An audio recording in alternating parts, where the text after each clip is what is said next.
Ladies and gentlemen, namaskar. And thank you very much to the Nepal Economic Forum and the Institute of South Asian Studies for the opportunity to speak today. It's lovely to be speaking to people in person after such a long time of speaking online. I was asked to speak about Nepal in the world, which you might argue is a broad topic for a short speech. But as soon as I thought about today's world, the global crises we've all been grappling with lead us naturally into a conversation about global challenges and global solutions marked by collaboration and partnership.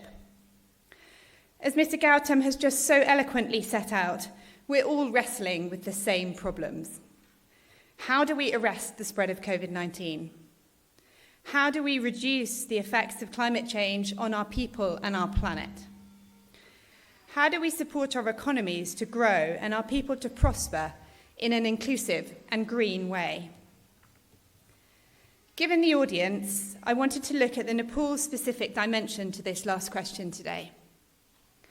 It seems timely as we reach the closing stages of COP26 to consider what next and how from an economics perspective.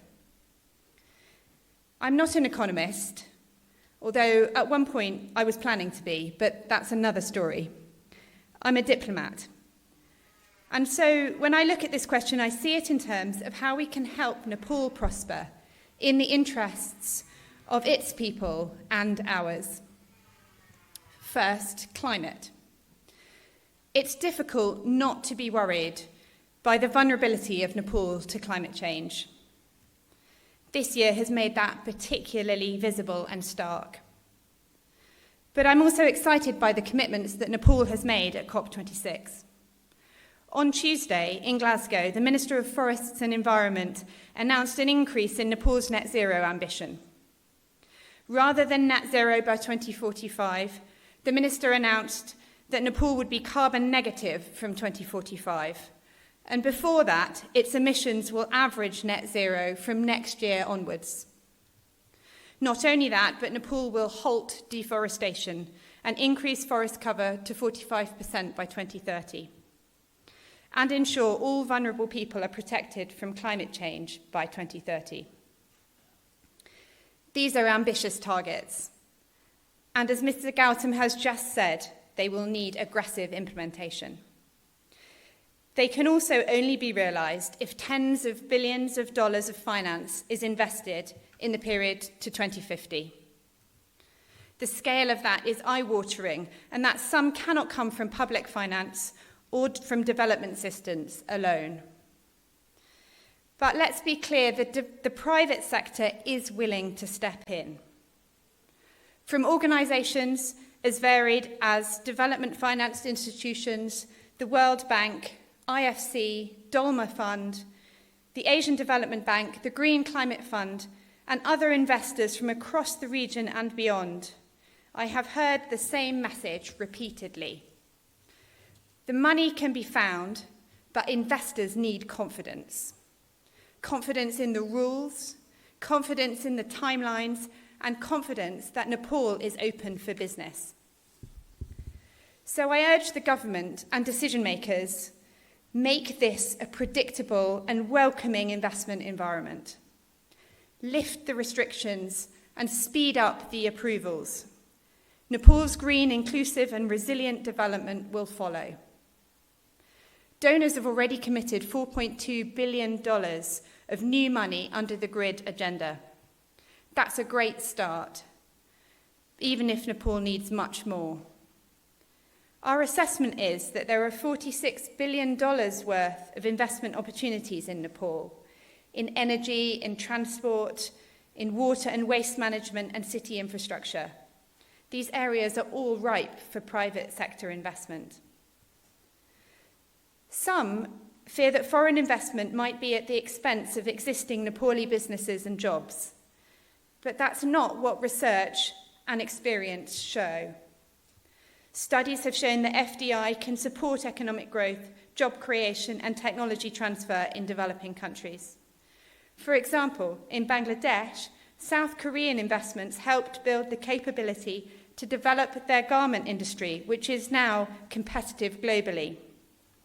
There are similar examples beginning to be seen here in Nepal. Mira Biotech has received investment and technology transfer from the International Vaccine Institute, a South Korean biopharmaceutical company.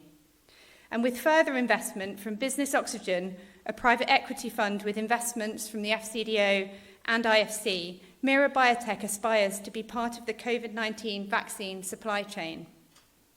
Nepal is not short of potential. With foreign investment, products from Nepal can build strong brands and export across the world. The tourism industry could attract high-end tourists to enjoy its natural beauty and rich cultural heritage. The hydro industry has huge untapped potential. With the right investment, including in transmission lines, Nepal could export its monsoon-driven hydro surplus. There are many more opportunities like this, but you all know them better than me, I'm sure. So if my first message is improve the investment environment, my second is create a strong pipeline of green growth investment opportunities. We can help. The British government has supported the Investment Board Nepal for 10 years with just that in mind. And next year we want to support the government of Nepal in hosting a Green Investment Summit to showcase Nepal's green investment opportunities. It's worth pausing for just a moment on two of IBN's successes on which Nepal should build. The Aran 3 hydropower, Nepal's largest ever FDI deal, is due to complete in 2023. It has contributed greatly to clean energy transition. IBN has the potential to advance solar and hydro projects, as well as electric transport and smart cities, all nationally significant transformative projects. IBN has also leveraged $2 billion in investments, with a significantly higher figure in the project pipeline. Through biennial investment summits and its work to boost the pipeline, IBN has retained its profile in spite of the challenges of COVID-19. But to really make the most of IBN, it needs more autonomy. That includes the ability to hire its own staff, and it could also play a critical role in helping businesses to navigate government systems and approvals. So I'm glad that the board is developing its one-stop service centre capabilities. And I don't want to forget special economic zones and industrial parks. If they're supplied with good infrastructure like clean, green energy and internet, and the right incentives are in place to attract the private sector to manage them, businesses will come and will generate products, services and jobs. I hope the SEZ Authority will intensify its work to attract private operators to these sites to help drive the reforms needed to make them work. There are a host of other issues we could talk about on green growth. I've highlighted just two. But whatever the issues, I'm convinced that the answers lie in partnership.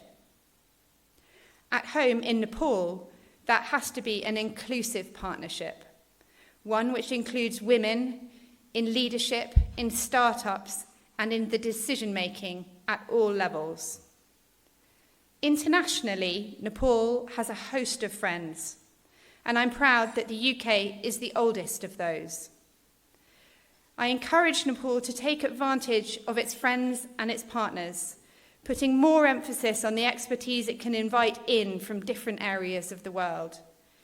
Economic diplomacy is not just about what the diplomats do overseas, but about the welcome that investors get here in Nepal. I know I speak for many when I say we stand ready to help. So here's to partnership among friends across sectors and across the region. Thank you.